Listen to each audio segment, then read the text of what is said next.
જય સ્વામિનારાયણ. જય સ્વામિનારાયણ મુક્ત.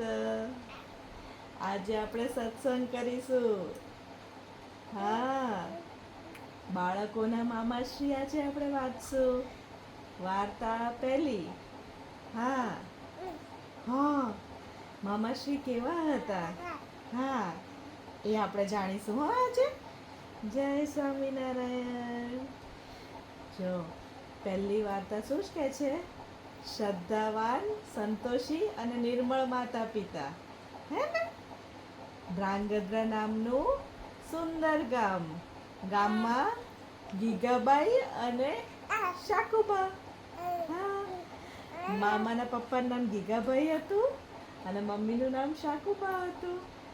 અને એ બંને પતિ પત્ની રહે અને તેઓને 4 સંતાન હતા. તારા જેવા 4 સંતાન હતા. અને પછી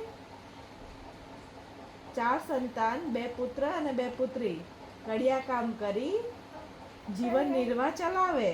હા, કડિયા કામ કરતા હતા. ગીગાભાઈ હતા ને, એ કડિયા કામ કરતા હતા. હા, જેમ તારા પપ્પા ડેન્ટિસ્ટ છે, દાંતનું કામ કરે છે, એવી રીતે ગીગાભાઈ કડિયા કામ કરતા હતા. હા ને? અને એમનો જીવન નિર્વાહ ચલાવતા હતા. પવિત્રપણે રહે. હા, આખો દિવસ ભગવાનનું ભજન કરે. હા, તું કરે છે ને એમ સ્વામિનારાયણ સ્વામિનારાયણ એવું કરે ભગવાનનું ભજન. ભજન કરે. હા હા, એવી રીતે ભજન કરે બેટા. હા હા હા, ભજન કરવાનું ને તારે બી. હા, કામ કરતા જાય અને ભગવાનનું નામ સ્મરણ કરતા જાય. હે ને? મામા શું કહેતા હતા? મામાએ શું કીધું? દરેક કાર્ય કરતા પહેલા મહારાજનું નામ લેવાનું, મહારાજ બાપાને સંભાળવાના અને પછી કામ કરવાનું. એવું કીધું હતું ને? તો ગીગાભાઈ એવું જ કરતા હતા.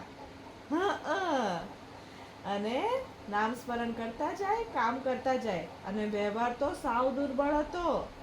તમે તો લાખોપતિ છો જન્મતાની સાથે, પણ એમને ત્યાં એવું નહોતું. એમને તો દુર્બળ વ્યવહાર હતો. હા, કડિયા કામ કરતા હતા ને એટલા માટે.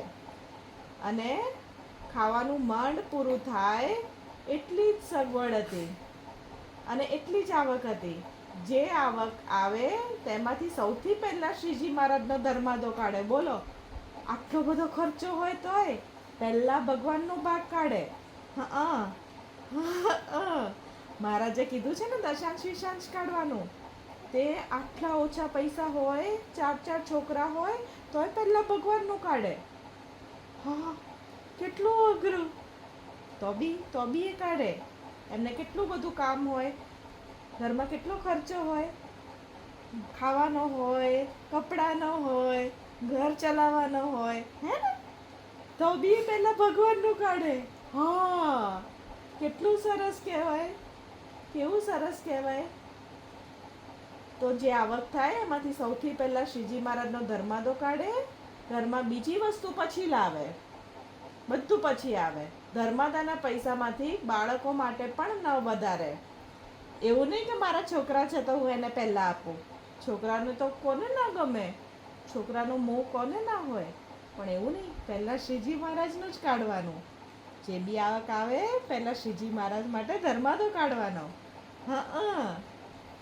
હા બેટા. હા, પછી ધર્માદાના પૈસામાંથી બાળકો માટે ને પણ કંઈ જોઈતું હોય તો કહે, બાળકો આ તો ભગવાનના પૈસા છે, તમને આવતા મહિને પૈસા આવશે ને તો એમાંથી લઈ આપીશું. અને બાળકોને એવું પ્રેમથી સમજાવે કે બાળકો પણ તરત માની જાય. તારા જેવા ડાયા બાળકો હોય ને તે લોકો જીદ ના કરે કે મને ફુગ્ગો અપાવો, મને આ અપાવો, મને રમકડા અપાવો. એવી જીદ ના કરે.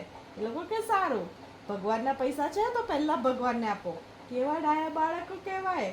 તારા જેવા સરસ બાળકો હોય ને તો જ એવું થાય. નહીં તો છોકરા તો બહુ જીદ પકડે કે ના મારે આ જોઈએ તો જોઈએ જ. હા, કે ના મારે જોઈએ તો જોઈએ જ. પણ એવું ના કરે. એટલા ડાયા બાળકો. હે ને?